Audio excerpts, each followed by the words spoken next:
What up, Tisha? Hey, you're changing it up on me. I think I did that too once upon a time. Amazing. I know, I haven't done that ever. Yeah. We are in what we're tongue in cheek calling Bad Boyfriend Month, and it's probably like super reductive and not like awesome, but the alliteration of it just works, and that's just what we've been calling it to ourselves. Yeah, we haven't even discussed what we're officially going to call this month, but we are doing a theme month that seems to have a running theme of bad boyfriend stories. Yeah. They're so much deeper than that. I mean, that's what I mean, how it's kind of reductive to call it that, but I also love how it sounds. Yeah.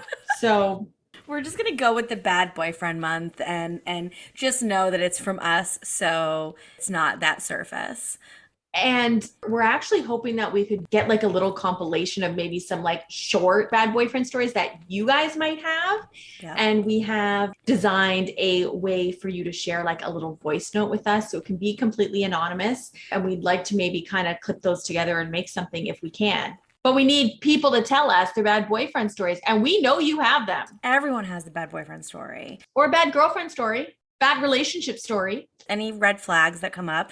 And yes, we always have women or non binary or female identifying humans on the show.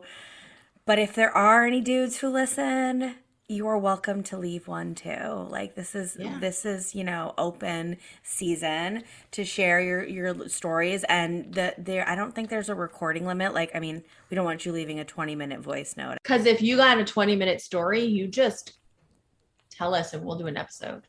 Submit a guest request. But yeah, you can just record it, send it to us, and whether we just like compile these and release them, or we compile them and like give some of our own commentary, who knows? We don't know what we're gonna do, but we want your stories. So yes, Bad Boyfriend Month is here, and it's started. Do you have a quick red flag? Yeah. So my first boyfriend was 17 and I was 14, or he might have even been 18 Ooh. or 15. I don't know. There was like, maybe I was 15 and he was 18. I think that's what it was. Yeah. I was 15 and he was 18. And I went to an all girls school. I had like no experience with guys before I went to high school. And it was a girls' school. And while like you could meet boys, like didn't happen often.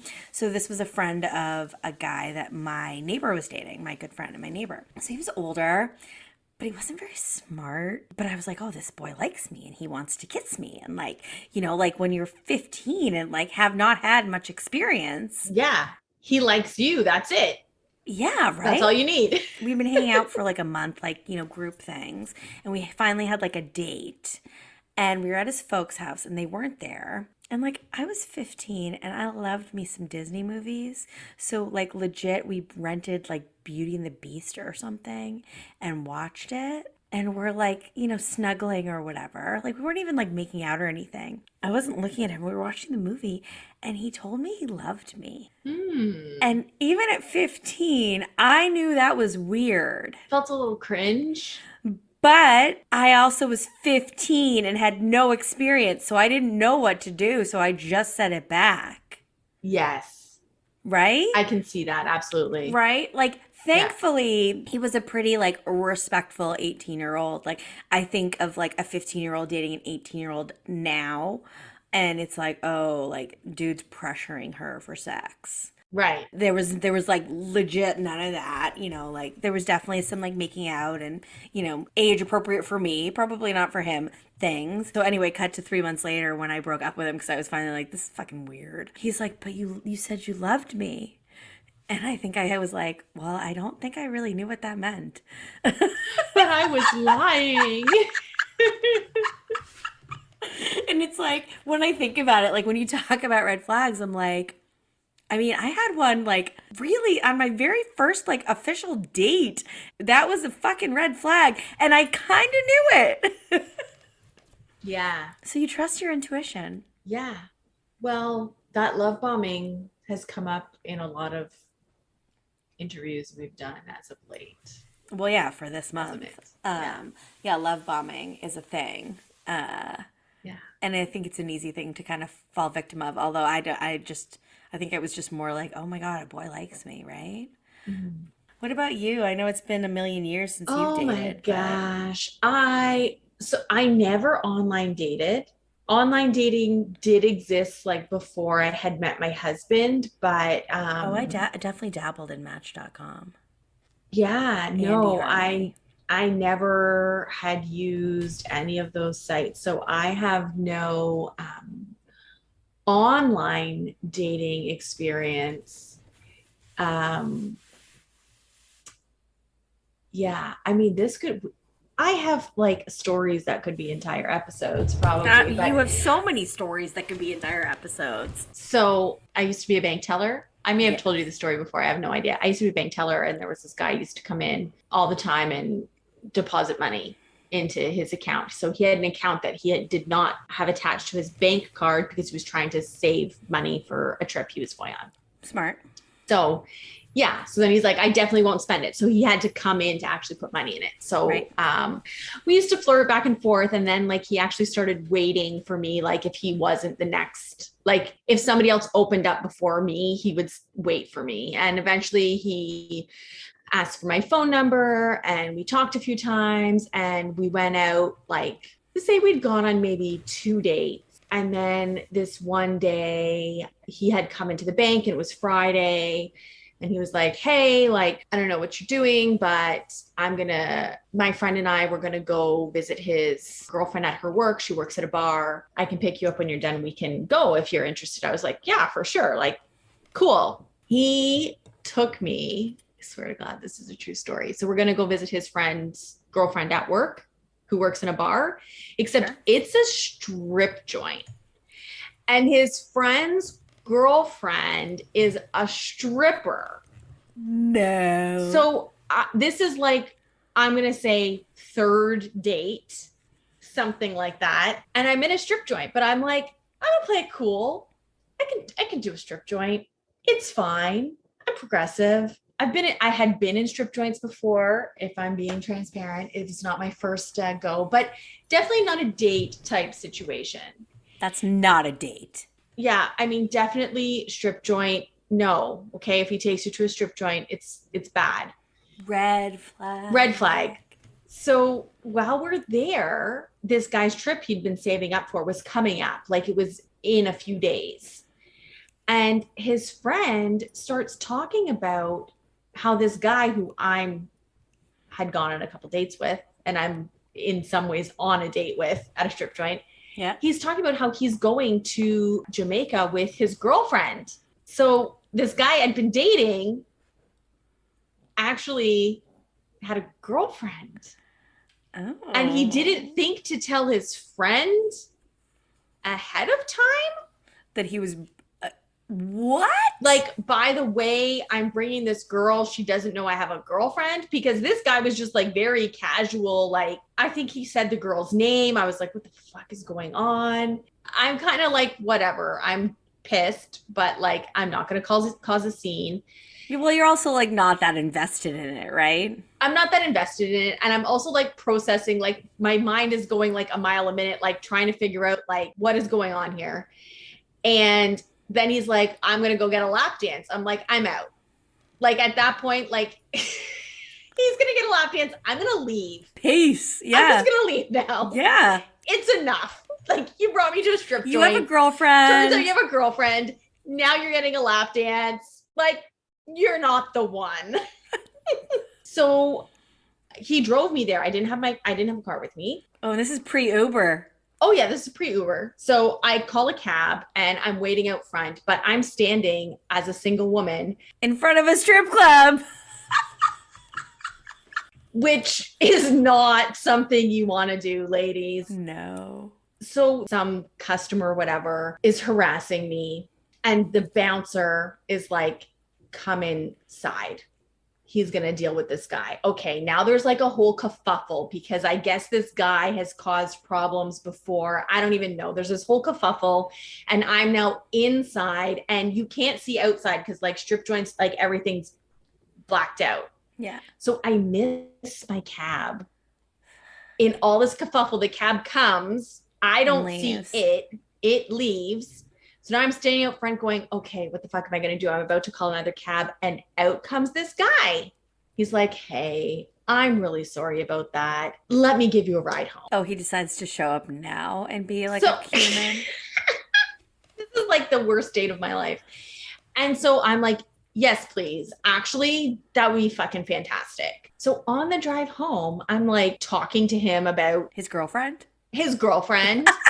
And you know what he fucking says to me? I have to shit. swear when I tell this story. Yeah. He says, yeah, I do have a girlfriend. And, you know, like I've been sneaking around behind her back to like call you and to come see you.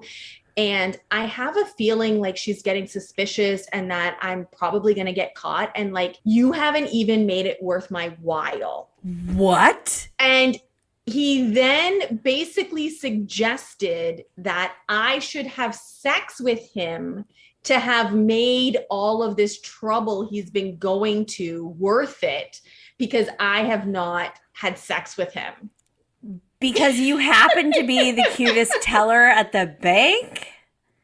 Like, it's not like you weren't pursuing him. No, I was not man. pursuing him. And he thought I should make it worth his while. Oh my. And that You is have way the better stories than I do. end of that story. And I would say if any guy ever takes you to a strip joint, just leave. Just leave. Just leave. Unless that's your jam. If that's your jam, go with it. Yeah. But if it's not, just leave. I tend to be maybe a little non-confrontational. I'm like, I'm going to keep it classy. I'm going to play it cool. I'm not going to cause a scene. I'm going to keep it classy at a strip club. That's me. Yep. Not going to cause a scene at a strip joint. Well, you don't have to cause a scene. You can just be like, I'm out. Like, that's not a scene. When he got a lap dance, I'd had enough. That was my threshold. Maybe make your threshold be before the lap dance if it's not your jam. So yeah, if anyone's ever talking about like bad date stories or something like that, that's like my go-to story. That's my one.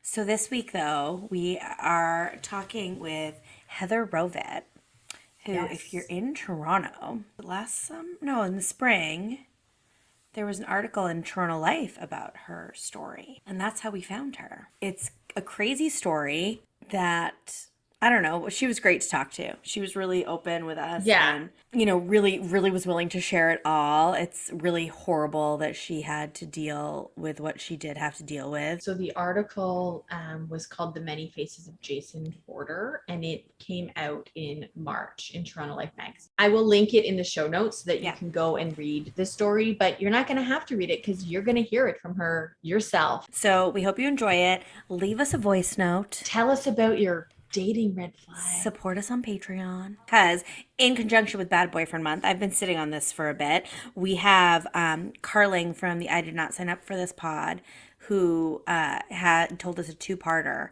of like nightmare story that you want to listen to.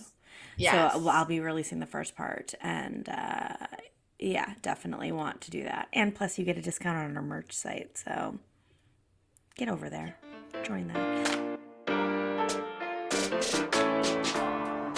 Hi, and welcome back to the Now What Pod. I'm Jen. And I'm Tisha. This week, we are talking to Heather Rovet, who is a real estate broker. And we initially contacted Heather because of a article that was about her and about this story in Toronto Life. And it took us a while to finally get to actually recording this episode today, but we are so thankful that you have agreed to share your story on the podcast and that you are here with us. So welcome, Heather. Thank you. Welcome. Thank you for having me. And you yourself are actually getting ready to launch a podcast as well called Hello Cougar, right? The Hello Cougar podcast. Love it. So we have to make sure that we mention that. Yes. That as well. Definitely. Definitely. And we'll tell people where they can find that. Absolutely. In our show notes. Absolutely. Yeah. Cool.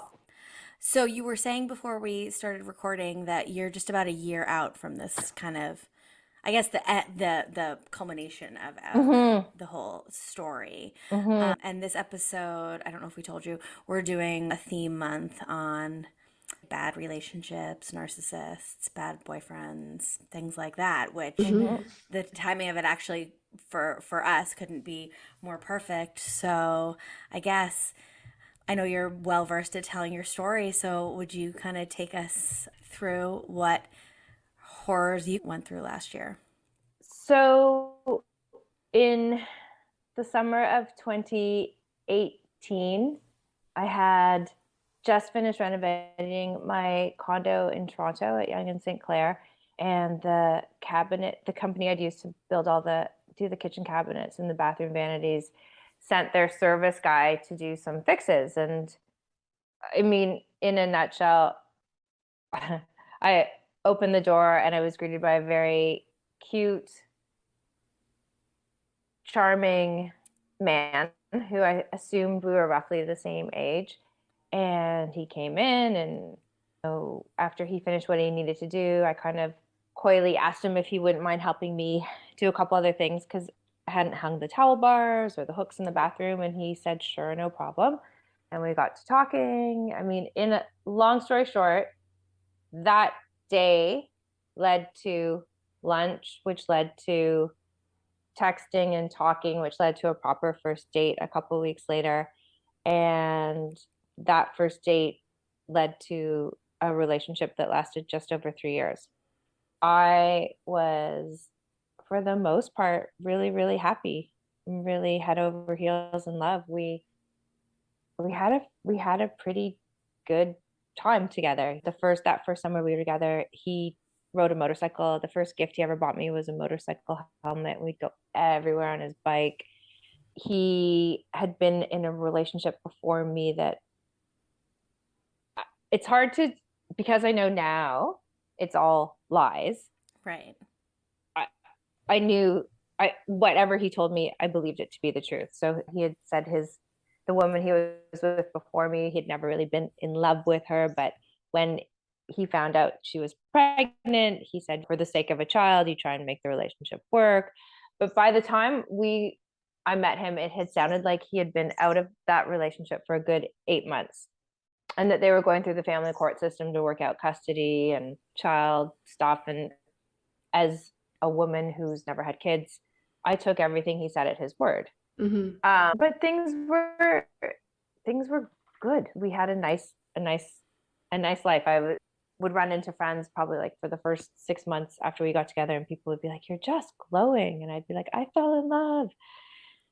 And people asked how we met, and I said he literally showed up at my door. I didn't have to. I've always been a bit adverse to online dating, so I can go into all the details. But in a nutshell, after 3 years of being together, by the summer of 2021, I had noticed some shifts in his behavior that I didn't really love, but I just chalked it up to spending so much time together and COVID. And we actually, at that point, were living in Aurora. I had sold my condo and we moved up to Aurora, and we're living in this beautiful house that was on 5 acres of property.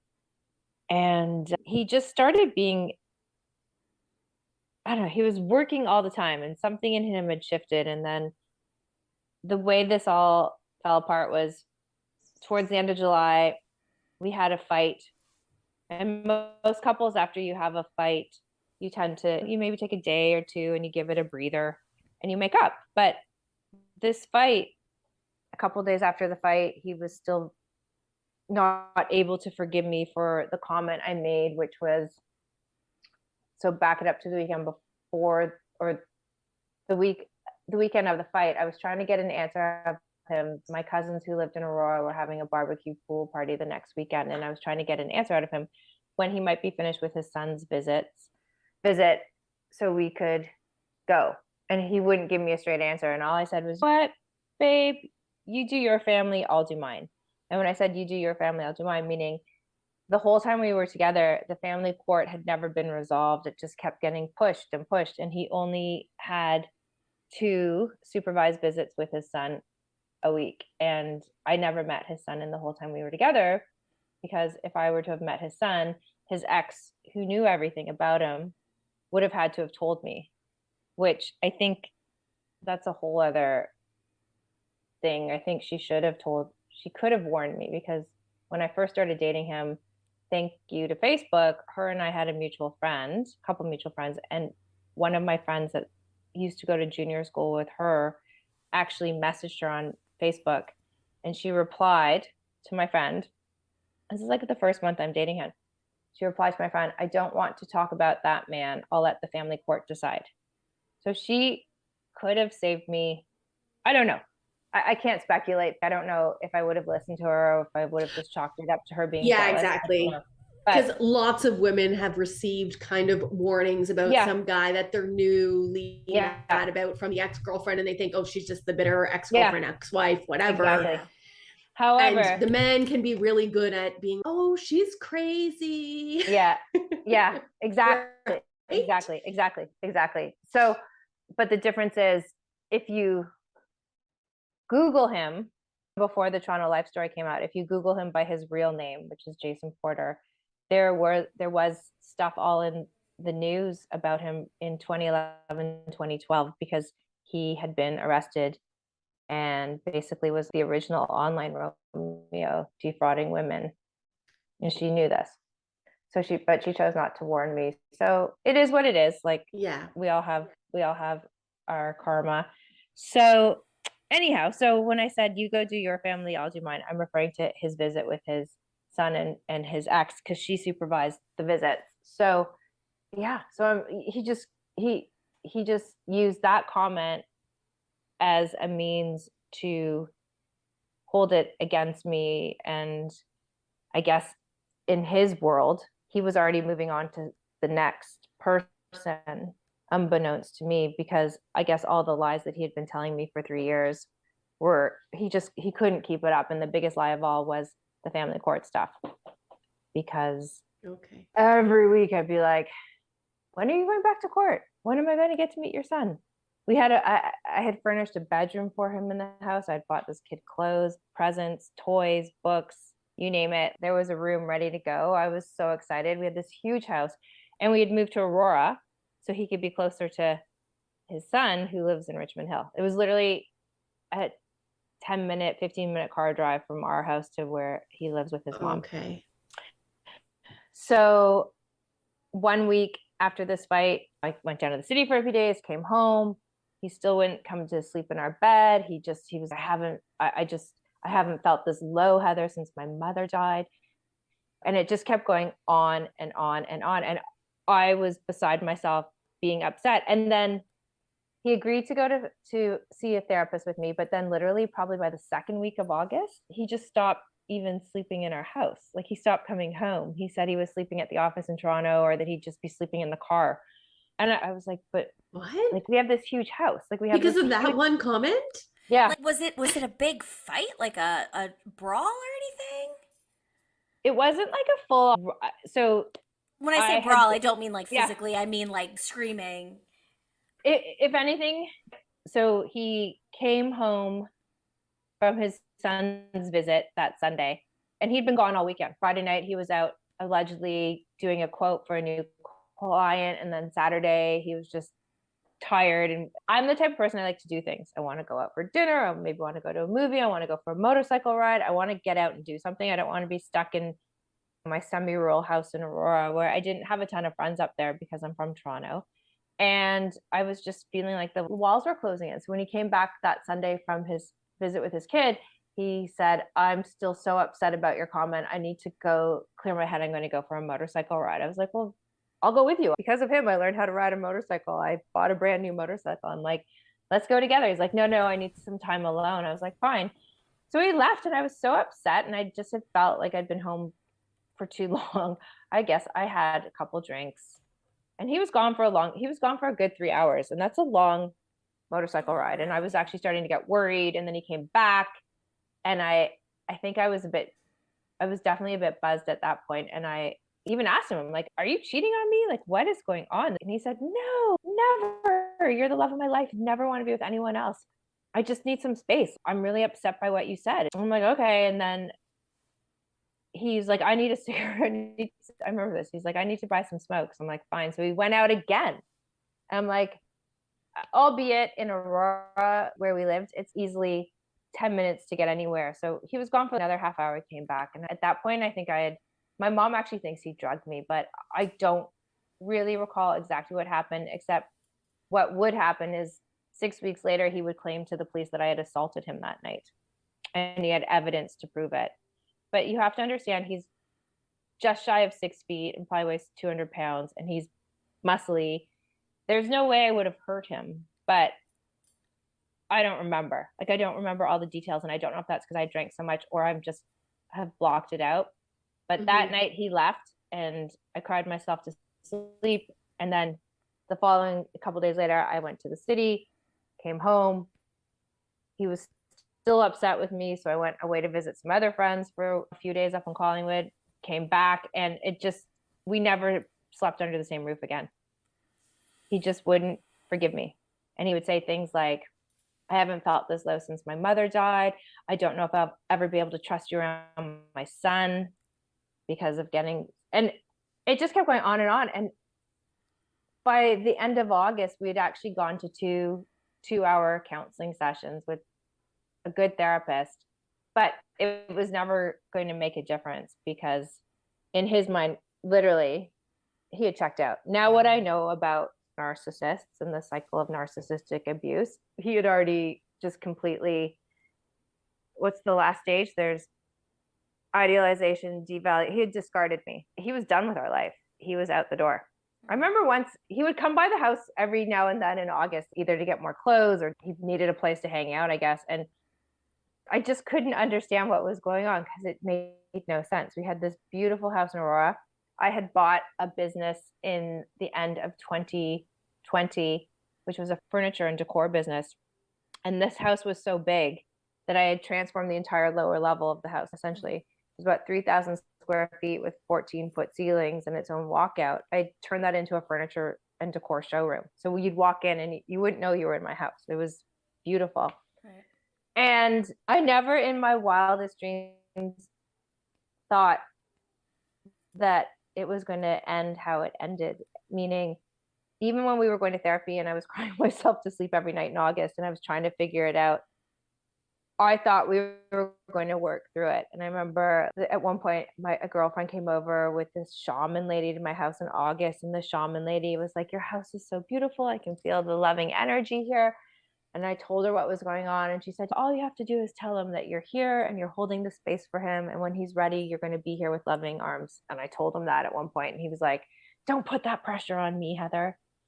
And I was like, okay. And then another time he came by the house, and he said, and this really got me, but he said to me, Heather, I wouldn't be this upset with you if I'd walked in and caught you fucking somebody in our bed. And I'm like, are you serious? And then at one point, I think what you said was that it egregious. wasn't. And then I know. And then at one point, I remember he actually had missed our therapy session, but he said, I'll come by the house tonight so we can talk. And I think he must have recorded our conversation. And I think that might have been his evidence for the police to claim I assaulted him, because I remember we were sitting across from each other at the dining room table, and I said, you have to tell me what happened that night because I don't remember everything. You have to tell me what I did to have gotten us to this point, because I'm so upset and I love you so much and I just want to fix this, and it's now going on 5 weeks and this just is so hard. And so he proceeded to tell me what I did. And apparently I clocked him on the nose and I did this and I did that. And I had no recollection. I honestly had no recollection. And again, that night he left, and I was calling the therapist between sessions because we're supposed to be working this out. Don't you think that involves like communicating and spending some time together? And the therapist was like, yes. And this is a guy who before that fight used to, if he were out and about, he would call, oh, that's so Canadian. If he were out running around doing errands or on a job site or something, he would be calling and texting me all day. He was in constant communication with me. So you can imagine what it's like when your partner of 3+ years now is not sleeping under your roof. And he's now going sometimes 3-4 days without even communicating with me. Mm-hmm. But I just kept saying, I'm holding the space. I'm holding the space. So the other nugget is, when I had bought the business, I had bought us a desktop Mac to work off of and share. And he was the primary user on the computer, but I had my own user. So when I would log in to the big desktop, it would try to talk to my laptop to communicate. And where we lived in Aurora had the worst internet. It was the worst. I would be doing, during the lockdowns, I'd be doing Zoom yoga classes and it would freeze. It was just so bad. I wanted to get a Peloton, but there was no point because the internet was so slow. Yeah. So I would always ask, like, babe, what's the password for the Mac? He's like, you have your user, it's your password. I'm like, no, the primary, because it's so slow. And he would tell me and it would never work. And one day I didn't realize, because he often would use my laptop if he were working late at night, he'd be working on the desktop and he would take my laptop and maybe have a movie or something going in the background. So I didn't realize that Chrome saves passwords. For some reason, this thing popped up and it showed me all these different websites and that we both used and passwords. And I started to notice a theme in his password, because we're all kind of creatures of habit. We use the same password over and over. So I was like, I wonder if that's it. So I go to the desktop and I type it in and boom, I'm in. And this was the Friday of Labor Day weekend. And I was completely not prepared for what I found, which was essentially he was on multiple dating websites, not only currently then, but had been basically throughout our entire relationship. And I was able to get into one of his online dating accounts. And it's not like he was talking with a couple women. He was talking with hundreds of women. And what's that kind of energy? He barely slept. That's the thing. He had the weirdest sleeping habits. So that was kind of the first thing you found that was suspect, was these dating sites. Yeah. So like it mentioned in the article, and why this alarmed me was in the end of May or June of 2020, when we were I think we were still in the first lockdown. I had a girlfriend call me and she was like, I have to tell you something and I don't know how to tell you, so I'm just going to come out and tell you. I'm like, okay. And she's like, I just saw Jace on Bumble, but it's a different name. I'm like, what are you talking about? We're together all the time. We're in lockdown. He loves me. He's the love of my life. We've been together for over 2 years now. Like, What? No. Yeah. So I swear to you, I don't know if Jace had my phone bugged, but as soon as I hung up the phone with her, he called me. And I'm a terrible poker player and he could tell something was wrong. And I was like, well, what time are you going to be home? He's like, later. Why? I said, no reason. I want to talk to you about something. And he's like, what? I'm like, don't worry about it. Wait till you get home. But he must have sensed, or he was eavesdropping through it somehow. Something was wrong. And so I told him, and he raced home and was showing me that he had emailed Bumble and that they were taking down the profile. It wasn't him. He'd been set up. And I believed him because I've had my face literally used to make fake profiles. People, years ago, I got a phone call at the brokerage I was at the time, that from some guy in Boston, that somebody was using my picture with a different name and was actually trying to solicit people for money. I've had my Instagram hacked. Like this, It we happens all to know it people, happens. It does happen, yeah.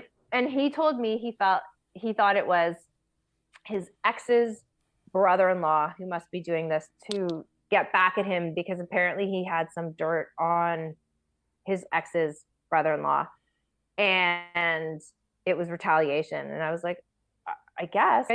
I believed him. So that same friend had sent me an email, which I went back when I got into the computer and reread everything and opened the links to some of the things she had sent me, which was basically somehow my friend had figured out exactly who he was, which is that he isn't Jace Peretti or Jace Peratti. He is in fact Jason Porter. And like I was saying, in 2012, Jason Porter had been arrested for multiple counts of fraud and breaking and entering. And he was all over the 6 o'clock news because there was a warrant out for his arrest and they were calling him the online Romeo. So my feeling was that the guy had never stopped. Like he obviously, he got out of So jail. your friend had sent you links to newspaper articles, but you had never opened the links? The only link I opened, because I knew he had gone to jail. Okay. A couple months into our relationship, we had a really long talk and he told me, but again, the story he told me was very different than the truth. Of And he course it made was. himself seem like wrong place, wrong time, bad legal advice. And my feeling was like, you went to jail, you went to prison, you got the short end of the stick. Anyone who knows you knows that's not you, but now I know it is him. Like, it really, what if I've learned anything where all this, people don't change, and he never changed. I think if someone's going to open up and say that they were in jail, you're not going to question whether they're telling you the truth or not. And he's telling it in this intimate type of conversation that you're having, Yeah. right? Like, it's Right. just between the two of you, and he's opening up, and yeah. So the one thing that I did read that my friend had sent me was a family court document from his first marriage. And I had known he had been married to this woman, but when I read this family court document, and it mentioned 2 sons, and I was like, that's so weird. I'm like, he has other kids, like, and I asked him about it. I said, my friend also sent me this family court document. Like, you have 2 other sons? And he said, no. He goes, my wife had them, like, I adopted them. They were my stepsons, but no, they're not my blood, Heather. And he said, if they were my sons, do not think I would be fighting for them as hard as I'm fighting for my son, the one that he was going to. And trust me, the only thing we really ever fought about in 3 years was the family court, his ex, and the whole situation. I get when you date someone with kids that it might take 6 months to a year to meet their kids. I get that. But 2 years in, 3 years in, it was just too much. It was just so annoying. And the way he had set it up, it was, again, he deflected everything. It was never his fault. It was the system. It was his ex. And to be honest, I kind of hated his ex. I've talked to her since I discovered the truth, and she's a lovely woman, and my heart goes out to her because she actually has to have a relationship with him because of the kid. But she's nothing like he made her out to seem. And that's something that I now realize is a huge red flag when you're dating anyone, is there's no reason to bash exes, right? Like, if somebody is the only one that's wrong, that's just not life, right?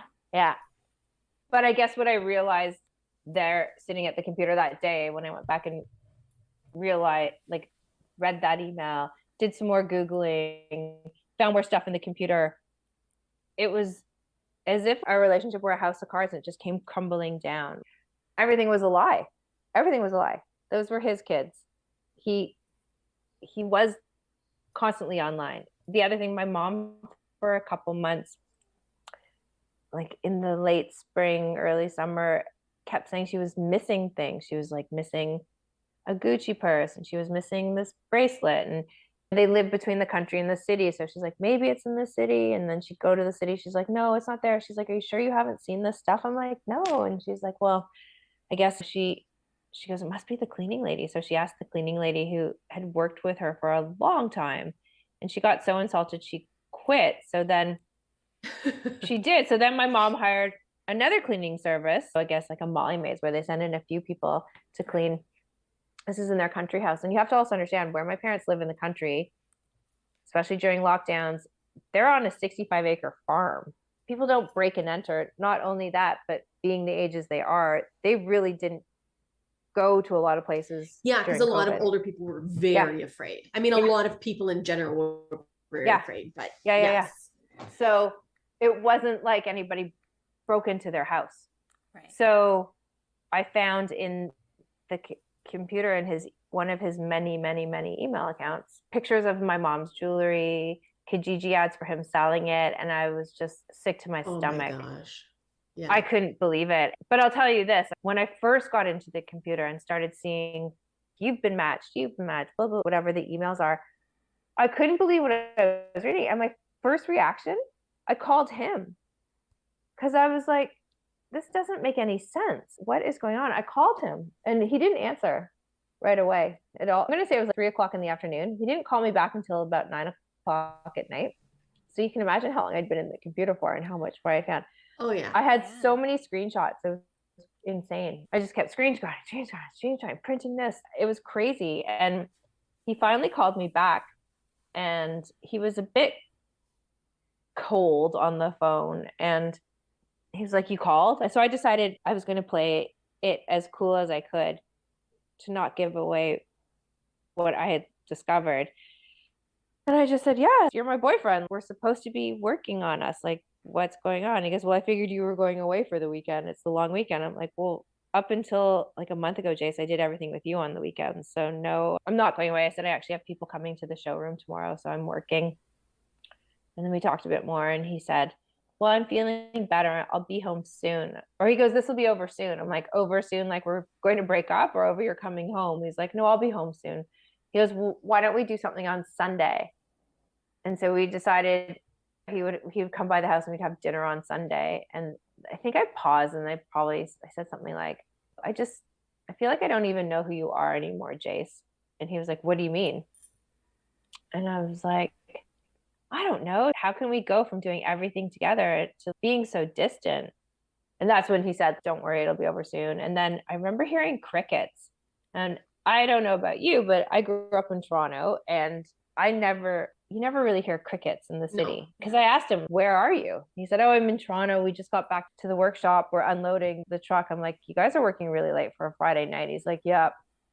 And then I was like, oh, I hear crickets. That's so weird. I didn't know there were crickets in Toronto, but he wasn't in Toronto. So we said goodbye. Probably, I love you, bye. And I kid you not, within 5 minutes of hanging up that phone conversation, I was kicked out of the email accounts that I was in.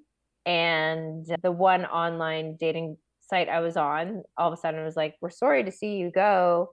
So he must have somehow figured out I was onto him. Like, I don't know. He's pretty tech savvy. So there might be a way that you can tell if someone's, I don't know. All I know is I was kicked out, and I was like, but you had screenshotted a lot of stuff already. And then the other weird thing is, so for my company that I bought, which was called Graphis, he was our IT guy, and there must have been at least 5 or 6 other Graphis email accounts he had created that I had no idea even existed. One was even his son's name, @graphis.ca. And I was like, oh my God. So I was in those and screenshotting as much as I could. And before he called, I'd been on the phone with a girlfriend, and I was just so upset. And we got off I called her back as soon as I got off the phone with him, and she ended up taking an Uber from downtown Toronto up to Aurora. And her and I stayed up just trying to make sense of this. And I guess I must have eventually fallen asleep. And the next day I woke up, and the people coming to the showroom were actually my sister and her boyfriend. They were coming to look at furniture because her boyfriend was moving into a new place. And so I remember messaging my sister early and just saying, you have to get here as soon as you can, like now. And she was like, what's going on? I'm like, I'm not going to tell you till you get here. And so she came with her boyfriend, and my other girlfriend had slept over, and another girlfriend came, and I told everybody everything, and everybody was just so shocked and didn't know what to do. But my sister's boyfriend was like, you have to call the police. I'm like, okay. So I called the York Region Police, and they came to the house, and I told them everything.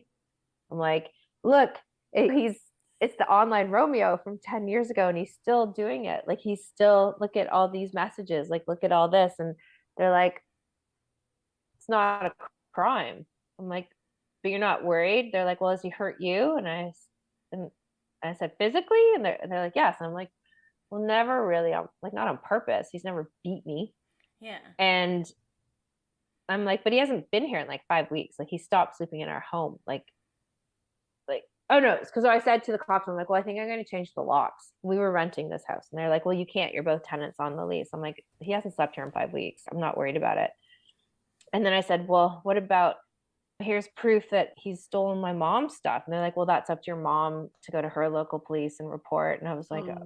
Okay, well, and I said, but what about this document? So the one family court document that I went back and reread talked about how he had to go to anger management. He like punched a hole in the wall, and the cops were like, well, if he comes back and you're afraid, just call 911. I'm like, okay. I can't tell you how let down I felt by the police. Like, I was just like, I can't believe they couldn't help me. And I said, what about a restraining order? And they're like, well, has he hurt you? I'm like, well, no, but I'm afraid. They're like, he hasn't done anything. Emotionally, he's hurt me. But this is the thing. The system is so flawed. Our system doesn't recognize like emotional abuse, psychological abuse, financial abuse. It really only is if they physical. beat you. So cops leave. I get a locksmith in to change the locks. And so then I was like, Jenny, that's my sister, you have to tell mom and dad. I don't even know how to tell them this. Like, what am I supposed, like, my mom loved him. My mom loved him. He used to talk to my mom almost every day. He'd be like, let's FaceTime your mom. And he would call her Ma, or he would refer to my parents as his not-in-laws. Like, I come from a very tight, loving family, and he was very much a part of our family. Like, everybody welcomed him with open arms. And so my sister told my parents, and my mom, she's such an angel. She's so amazing. She actually got in her car. She lives an hour away from Aurora. She got in her car and drove to me to console me, because I was at that point like catatonic in bed because I didn't know what to do. I didn't know what to do. So then I found out that the man you've been with for 3 years is not who he says he is, like including lying about his name. Yeah, I guess when he got out of prison in 2014, I think he legally changed it. Okay. And when he met me in 2018, he had finally legally changed it from Jason Porter to Jace Parati, but I always knew him as Jace Paretti, different spelling. So he kind of goes by several different aliases. So yeah. So the next day, on the Sunday, my parents went to their local police station, and because they were at their country place, they had to go to the OPP in Orangeville, and they filed a report. And at this point, I guess I'd emailed my mom that some of the evidence I'd gotten off the computer. And he was also all summer had been driving around in my dad's Mercedes SUV, because he was originally going to help my dad sell it because my dad doesn't drive anymore. And then he decided, what, I'm going to buy this car from your dad. So him and my dad had a little side deal. I think he was buying it totally undervalued. Let's say he was going to buy it for $5,000. He had been driving around in it for a couple months now, and he had only sent my dad an e-transfer for $500. He had not transferred ownership. He was driving around with expired plates and using my dad's insurance. And my dad was already getting pissed off about it before. He had mentioned it a few times in August to me. I'm like, I don't know. He's not coming by the house. It's your car. You talk to him. You have to Pick deal up the with it, phone and yeah. call him. Yeah. But heaven forbid he had an accident. It would have been my dad's insurance. My dad's a 78-year-old man. That's just not fair. Yeah. So the OPP's suggestion to my dad to get his car back was, you should message Jace and tell him that you want your car back by a certain date and time. And if you don't, you're going to call the cops and report it stolen. So as soon as my dad sent that message, right away, Jace calls me. It's now 5:00 on Sunday night, and I don't answer. My girlfriend's still at the house with me. I'm like, oh my God, it's him. And then I get a text message from him saying, what the fuck is going on? I'll be home in 20 minutes. And I'm thinking, why are you only 20 minutes away? If you're in Toronto, Aurora's not 20 minutes away. But I changed the lock. So like Kristen and I ran around and made sure everything was locked and closed. And I called 911 because the cop said, if you're scared, call 911. So I called 911 and I told them that my ex was coming to the house and I was terrified. Could they send some cops? And while I'm on the phone with 911, he arrives, pulls up in my dad's truck, and he goes to put his key in the door and he realizes it's not working. So he tries another door. It's not working.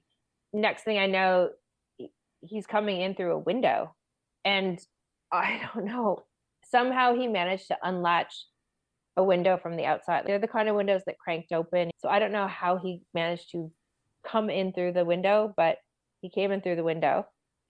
And our bedroom in Aurora was on the main floor. The master bedroom's on the main floor, and I'm on the phone with 911 we had a landline.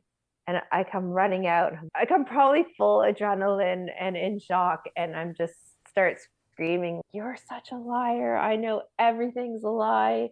Blah, blah, blah. The cops are on their way. And he just looks at me and shrugs. He's like, I never told you any lies. And he went and made himself a cup of coffee at the espresso machine. Oh, cool as a cucumber?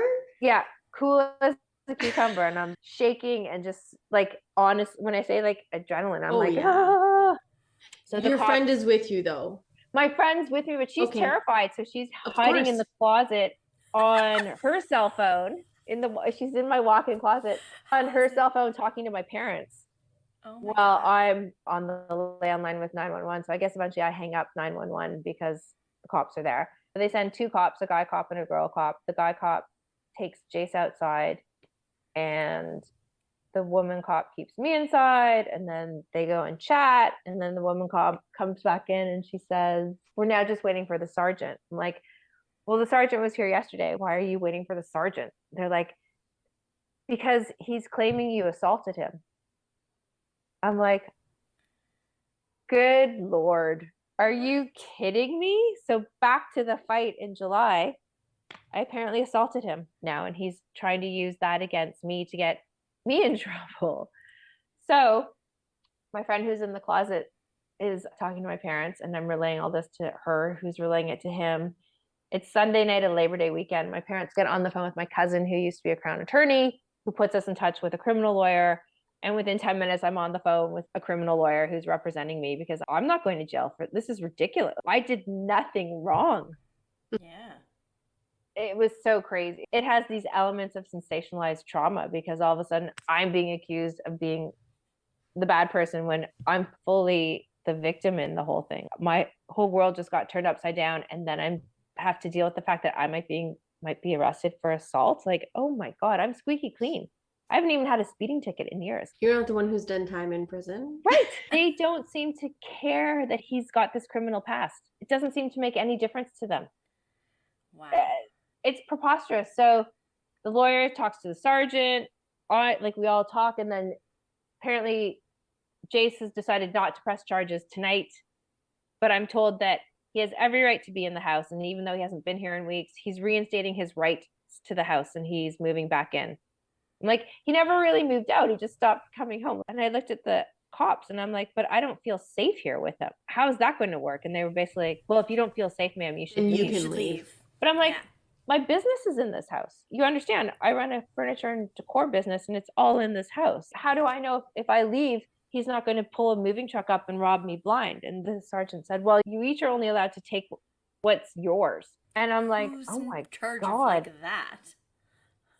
Most of it was mine, but like, oh my God, I was just like, I couldn't believe this was even happening. Like, again, so I'm thrown into this other level of shock, just going, what am I supposed to do? I have to leave my house?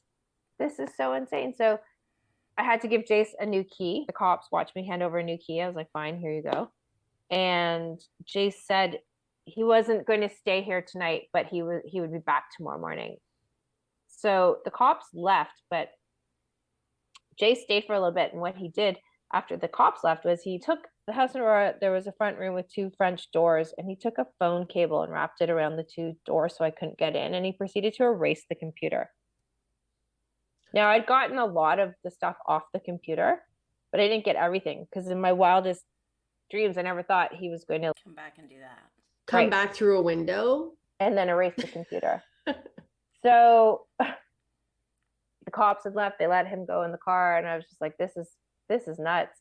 So I stayed up that night. I found boxes and just threw all my shoes in a box and all my nice purses in a box. And I loaded up my car. I just took as much of my clothes and everything as possible. And the next morning left.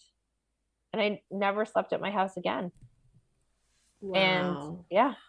And did he end up staying in the house that night or no? No. No, he didn't. I don't think he Okay. ever slept there until October. So because what I didn't know for sure at that time, but I figured it out within a couple weeks by Thanksgiving. In the article, Jane talks about how he was disappearing in August, and like I had said, he stopped coming home. He had moved in with somebody else. He had met another woman and was already living with her and her kids. So then what happened after that? So I'm down in the city, and I'm fortunate my parents have a city place that at the time didn't use very often. So I was holed up there, but I had spent quite a bit of money on an alarm system for the house, and it was the newer kind. So there's an app so you can monitor what's happening. So I would also get notifications. I started getting, on the Tuesday after Labor Day weekend, notifications that this door was open, but I noticed like it never got closed. And so I called the alarm company and asked them to remove him from the account. I'm like, he has no permissions except to use the alarm app to set the alarm, but do not let him make any changes to my account.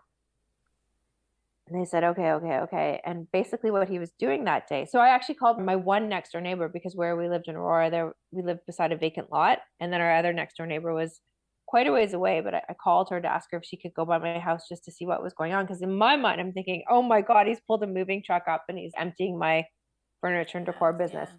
But what he had been doing was disabling all the sensors to the alarm. And then he literally ripped the alarm panel off the wall. So now all of a sudden, although a lot of my personal stuff is with me, my business is, it's all there and it's not being properly protected. So again, I think I talked to one of the detectives and I told them that, and they just didn't seem to care. They really didn't seem to think he was doing anything wrong. Again, I asked about getting a restraining order, and the detective was like, good luck. I was like, wow, how is the system fair?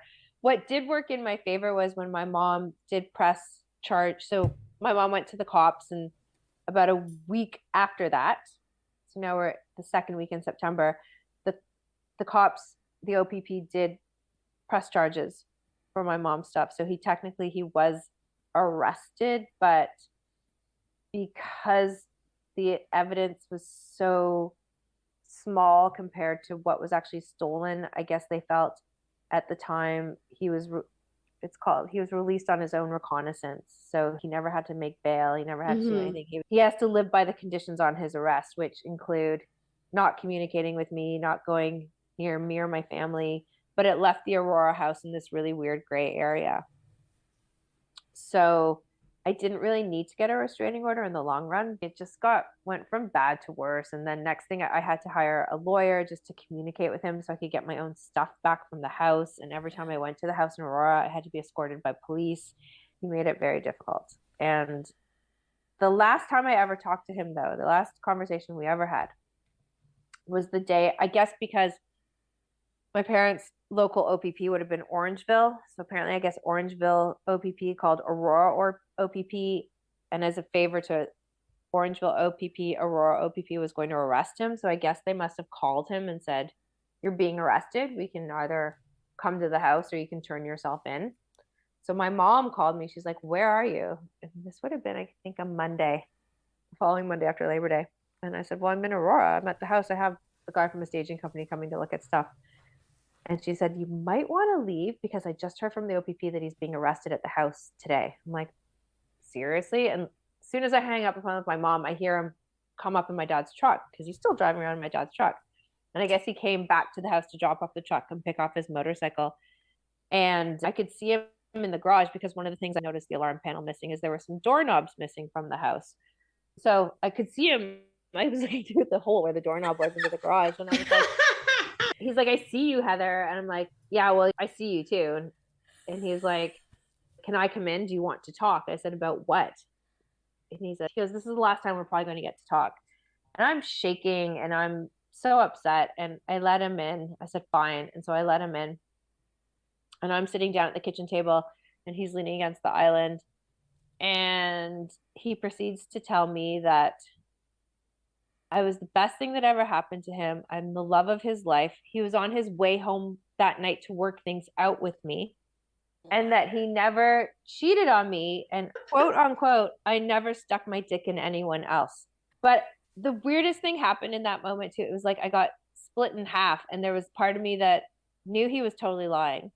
And then there was the part of me that was like, oh my God, this is the person I'm in love. Still, the feelings I had for the person I thought he was, like it didn't just go away. I was still staring at him going, oh, how can any of this be happening? And now he's going to get arrested. And I had a moment of feeling kind of bad, but then I was like, no, he stole from your mom. He stole from your friends. He stole from your family. Like, no, no, no. So yeah, that was the last conversation we ever had.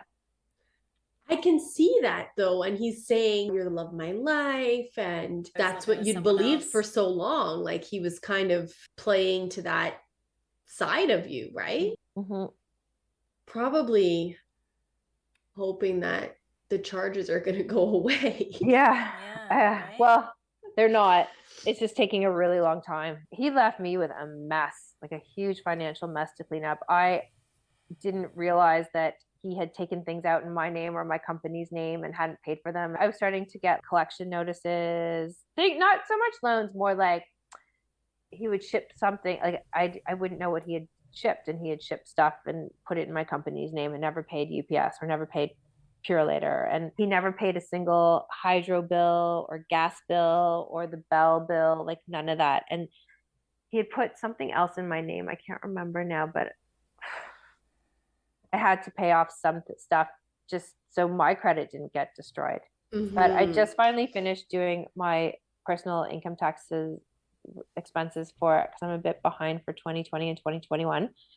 And the amount of my money he spent is just, I didn't realize, like I wasn't paying close enough attention, but there are so many Amazon charges. He really had a good life with me because he could just buy whatever he wanted whenever he wanted. My credit card and my mom's credit card were both linked to his Amazon account for the longest time. Wow. My mom didn't know that because I guess she had lent him her credit card. He bought my nephew a computer. He took it upon himself to find the right computer for my nephew. So my mom paid for it, but somehow he got her credit card. Anyway, he's committed so much fraud and stolen so much. It's ridiculous. And so the few charges that he's been charged with are peanuts compared to the amount of stuff he's done. And he's still doing stuff because our landlord was willing to let us both out of the lease, but then Jace made that difficult because the new girlfriend by Thanksgiving of last year had to ask him to leave her house because her family found out who he was and they didn't want him being around. So he moved back in, he stopped paying rent. Like, he's just bad. Wherever he goes, he does bad things. Yeah. And he's still out there. He's still out there. He's living now. So he stopped paying rent at the house in Aurora and left.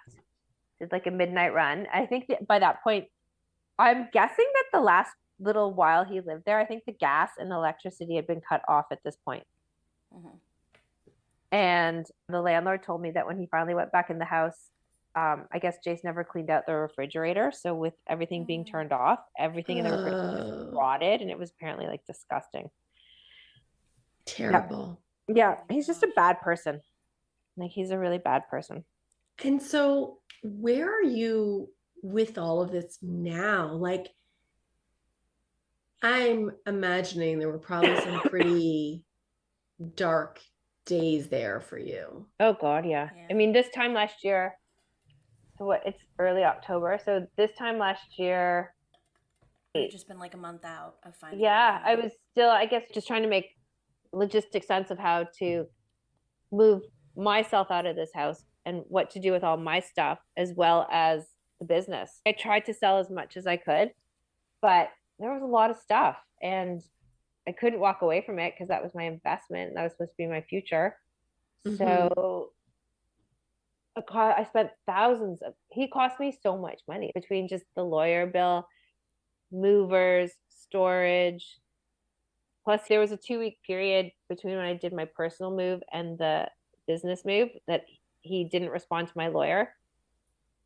And that gave him 2 weeks to go through my showroom. And I didn't realize how much he had stolen from the company.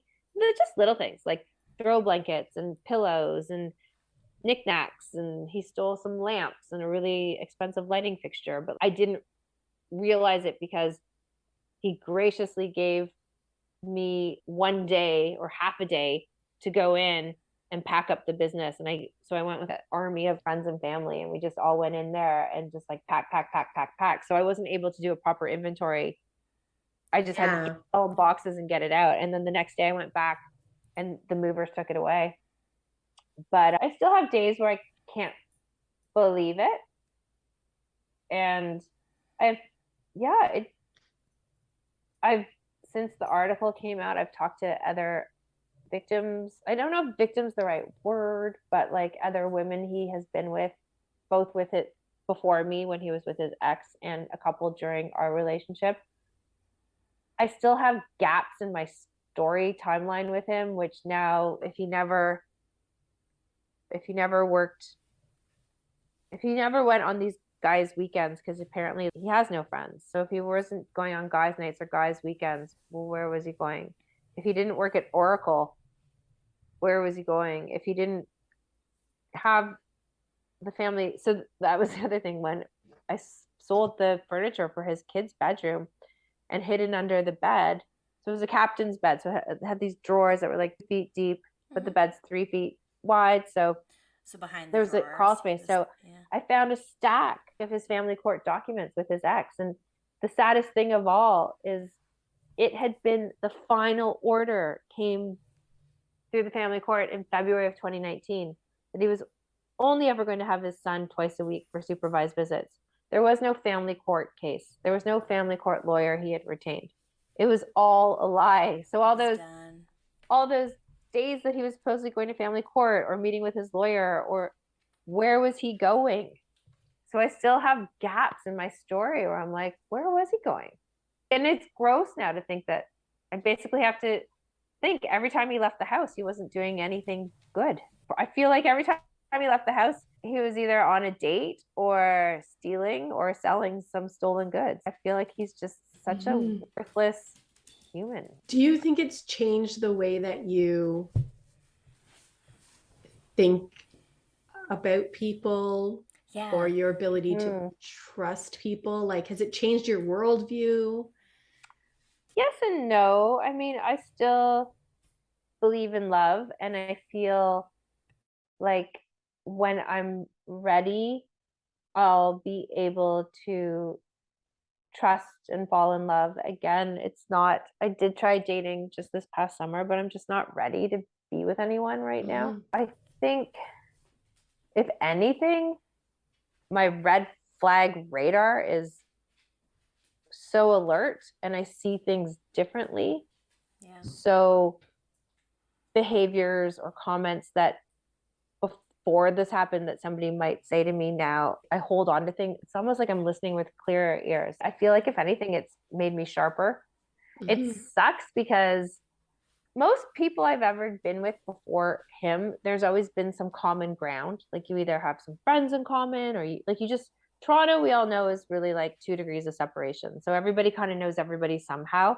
Him and I really didn't have any common people, because that's partly because he really has no friends, and whatever family he has, they've pretty much disowned him. So do I have to hire a private detective for the next guy I want to get serious with? I don't know. That's what I was thinking. I'm like, do you hire a private detective? I don't know. I guess it depends. If you have, I think, some common ground, you don't have to, but I don't know. I would really like to think something like this gross could never happen to me again. Yeah. I mean, lightning can't strike twice, right? Right. So, right. I would say my guard is definitely up, will definitely be up more. Like I was telling you before we started recording, I have every single text message from day one he's ever sent me. And I have gone back a few times and read through everything. And in terms of how the cycle of abuse works, if the first stage being idealization is when they're love bombing you and just adoring you, and the messaging, the tone of the messages definitely reflects that. Like, within weeks, there's one message where he actually wrote me, he's like he said something like, babe, it's been 3 weeks and 2 days, but like, I feel like it's been my whole life. Like, he just would send the tone in his messages for the first probably 6 months of our relationship were like, you're the love of my life. You're the air I need to breathe. You've made me I feel like you've made me the happiest man in the world. I can't believe how lucky I am to have met you. Like, one of them was like, those lips, they're mine. I own them now, but you can use them when you're not with me just to eat, but they're all mine. Like, stuff like that. Like, and I am a natural flirt. So I welcomed that love bombing, or like those flirtatious messages, because I thought it was like, this is fun. I'm like, cool, like, I'll get my flirt game on with this guy and I'll go big too. But within weeks we were saying, I love you, and I know it happens, but I would like to think that the next person I become serious about, I think slow and steady wins the race. I feel like it's another red flag that, and they said that about the narcissist, that it goes from 0 to 100 within weeks. He's telling me I'm going to be the best stepmom, and we're talking about, we went to Sherwood Gardens one day when, like, I have videos of it. We're in Tiffany and I'm trying on a diamond engagement rings, and it's all that future talking. I now know those are things that aren't normal. I think a normal guy isn't going to bombard you with messages like the type he was sending to me, but I just welcomed it because I thought it was refreshing to have a guy who was open, but now I realize it's not. And I don't think the average dude really talks like that.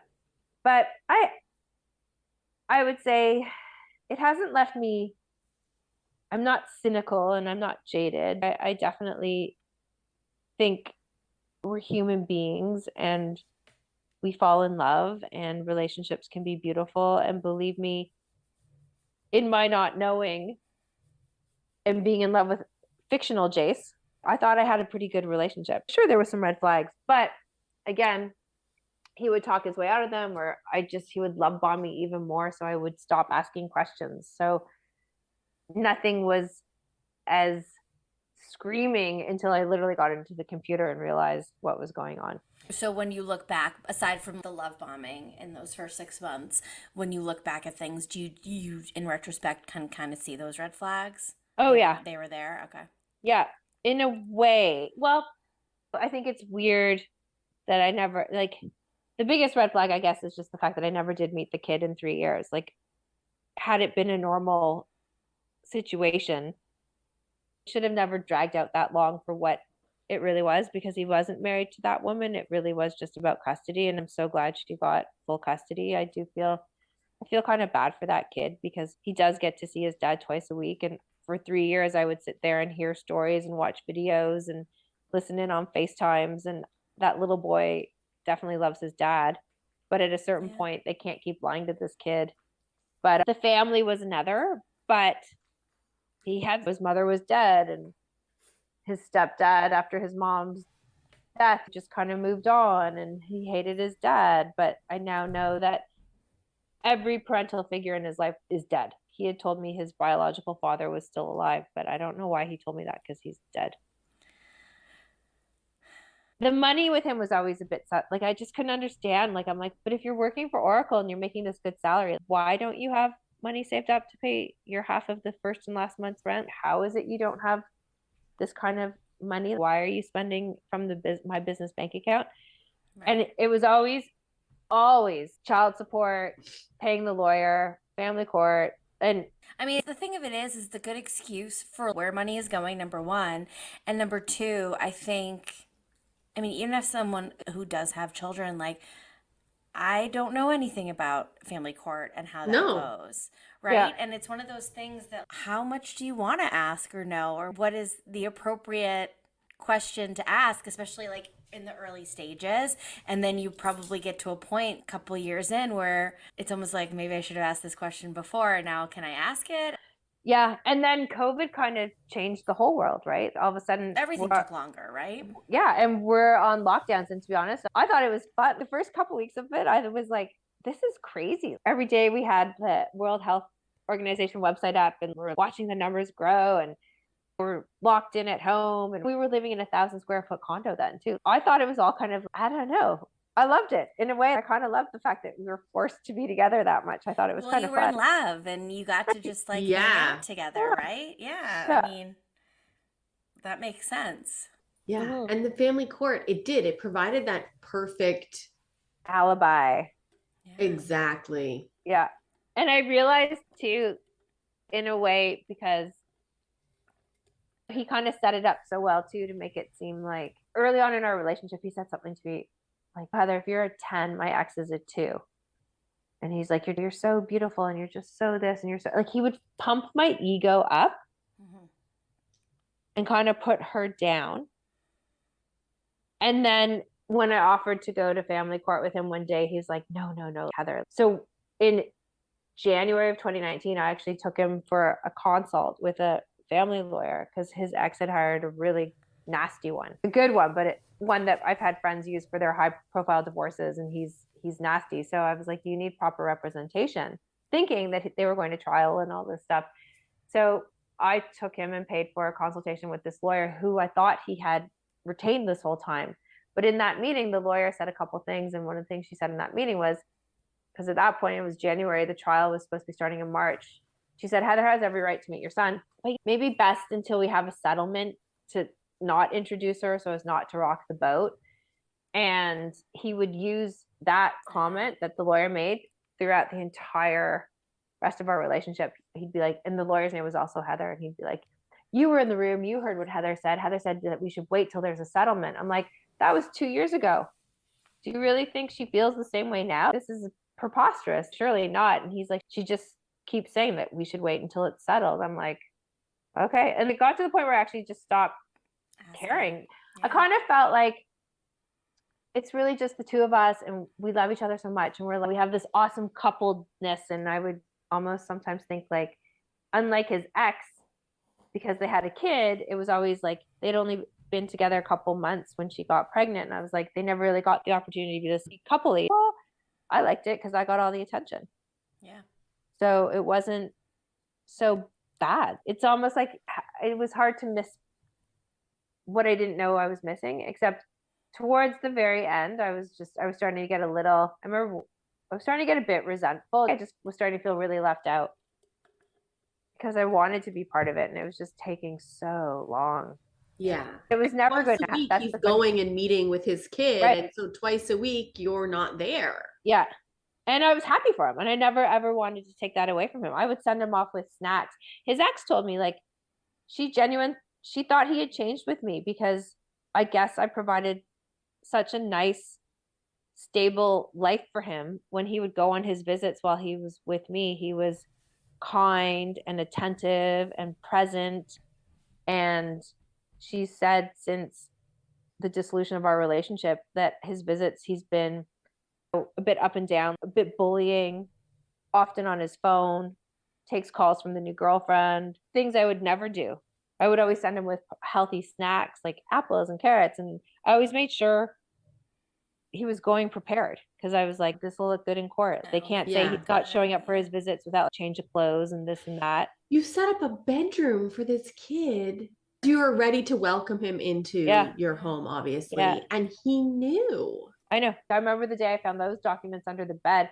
It was almost just like getting into the computer because there was also a bag with all this other stuff, including a letter that he had gotten also in January of 2019 from the Family Responsibility Office denying him a passport because he was so behind in child support payments from his first marriage. Wow. Oh, so he couldn't get a passport. Yeah.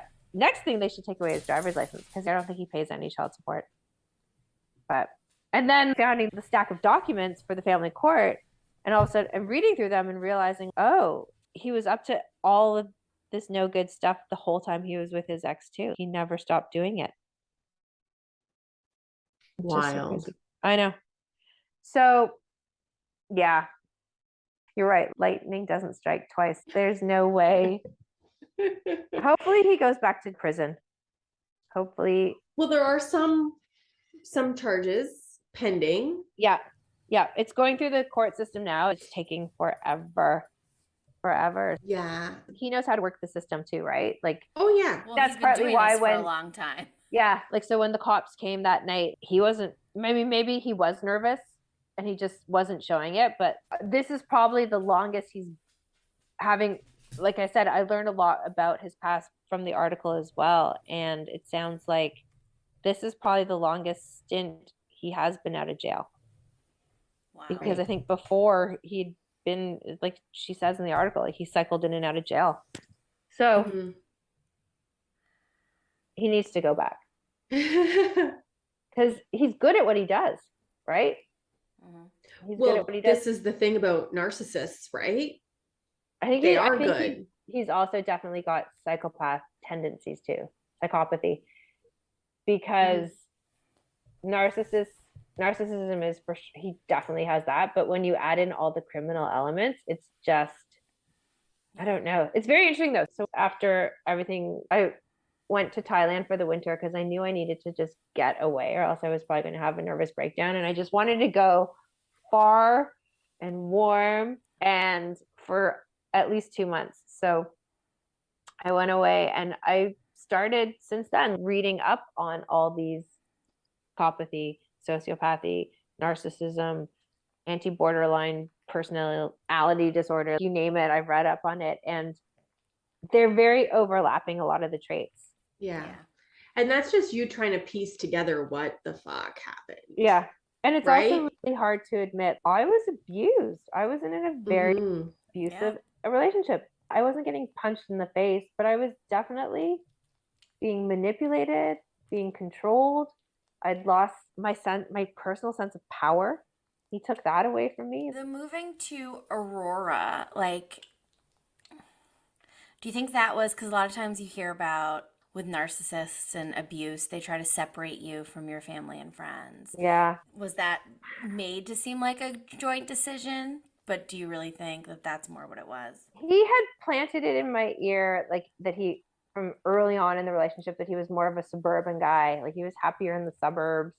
And he had said what caused his first marriage to fall apart, which isn't true, is that they had been living in the beach and they moved to Oakville. And his first wife was, he says, like, you two are actually quite a bit alike. She's a real city girl. And when we moved from the city to Oakville, it was the beginning of the end of our relationship because she was so unhappy being in Oakville. And I was like, I love Oakville.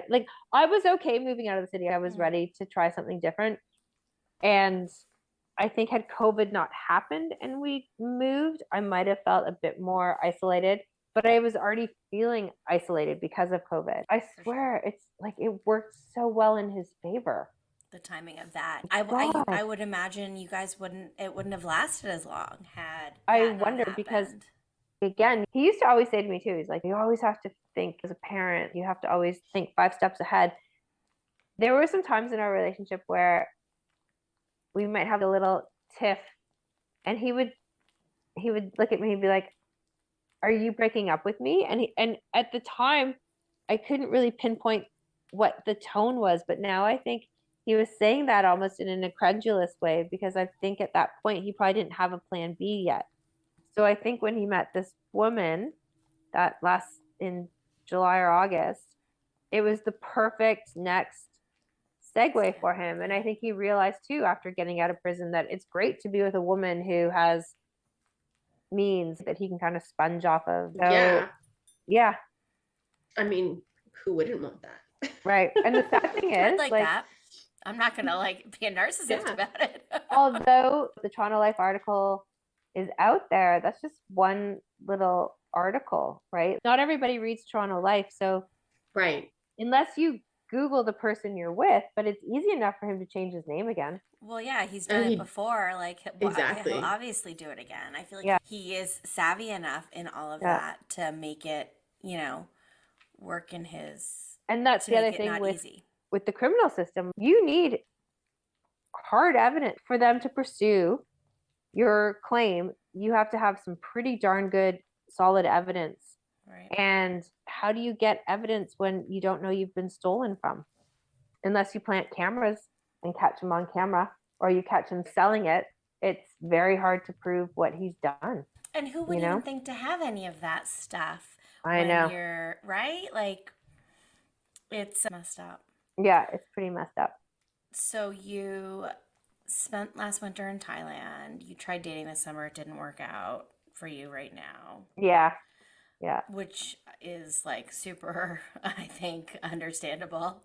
I just don't feel there yet. I feel I still need to kind of get back on my feet, especially I've had to shut down that furniture and decor business, which is too bad. A couple of people have asked me if they think I'll start it up again. And I think no, I think I'd rather just throw myself back into the real estate career that I always did so well at until I moved to Aurora. Well, yeah, I think, yeah. So I'm actually going to Bahamas next week for a real estate retreat. Nice. Do this program. Yeah, it's gonna be really fun. And then when I come back, I'm just all in. So if anyone looking to buy or sell a house, let me know. So my best advice to any woman, I think you have to follow your heart. And I did talk to one woman who dated him when he was Jason Porter in the very first round of all of this. And she basically was a self-proclaimed cynical person. And so when a few weeks into dating him, when he started talking about marriage, she's like, I'm cynical. I just knew he was full of it. But I think it's a risk you take when you fall in love, is that you might get your heart broken, right? And I'd rather take the risk again and feel that joy. I also feel very much like, if you look at the law of polarity, where everything has two sides and those sides are equal and opposite, I feel now like if I went so far on this way in terms of anguish and hurt and grief, that when I fall in love again, I want to go that extreme with the feeling good. And I don't know if I'll ever have that crazy passion that him and I had. That would be great, but I want the deep love, like that connection where it's real joy, like ecstasy, serenity. I want to go that far this direction next, as opposed to that direction. Well, I think when you're speaking about the like passion and the fire and the like, fires go out. Yeah. And even those really big, intense emotions in the other way, they don't last. Right. I think what I probably miss the most is just that companionship. I used to love running errands with him, where we'd just go and we'd go grocery shopping. We'd go to Home Depot. I loved the company and the companionship. And that's where, again, my story is so different than Tinder Swindler, because we weren't jet setting or living a high life. We were just a very normal person. I feel like, if anything, my story is just a real cautionary love tale. Yeah, I think there are a lot of narcissists out there in the world, and men and women. And I think it serves to share stories like this, just so those things that maybe seem like this amazing start to a relationship, you can see it as like, well, maybe that's a red flag. Yeah. But there's a whole list of them. Yeah. They include the future talking, putting down the exes. There's so many. And I think, like I said, I feel like my red flag radar is very in tune right now, and hopefully it does stay in tune, because I don't want to not date or fall in love because of this. Yeah. Yes. Because then he's kind of one, and he doesn't I deserve also that. feel like it was funny, after the article came out, I got a lot of messages via Instagram and Facebook from women who I do not know, who were saying just like, you're so brave. Thank you for speaking up. I went through this, blah, blah, blah, blah, blah. And even some of the other women who I know he's been with, who have told me they feel embarrassed, they feel ashamed, they're afraid. I feel like when we stay quiet, it only gives him more fuel for his fire to keep going and going and going. And I don't think in his wildest dreams he thought I would stand up to him and talk about my story so publicly. I'm writing a book about my experience, and total work in progress, and it's a lot harder than I thought, but we'll see. I hope lots of people listen to this, and if you're in a relationship and something doesn't feel right, don't ignore it. And if you're with the right person and it's a healthy relationship, you should be able to talk to them and not feel nervous about it, and not feel like you can't talk to them. But with him, it was just always this push pull. He would always make himself out to be the victim. So if I did try to talk to him and push him for stuff, it would just blow up. So it got to the point where I just stopped asking some stuff. But if it's real, true love, you shouldn't have to not have the confidence to have a candid, hard conversation with the person you love. And they should be able to listen and speak openly and be heard, where both sides can hear. Absolutely. Thank you. Well, thank you so much. much. Gosh, thank you. Yeah, thank you for sharing with us. It's been a pleasure. Thanks for listening to the Now What Pod. If you've enjoyed this episode, leave us a review. Your ratings and reviews help more people like you find our podcast. Don't forget to subscribe and share this episode with someone you think would love it. You can find us on social media at the Now What Pod. Until next time, we're Tisha and Jen. Remember, your story matters and you do too.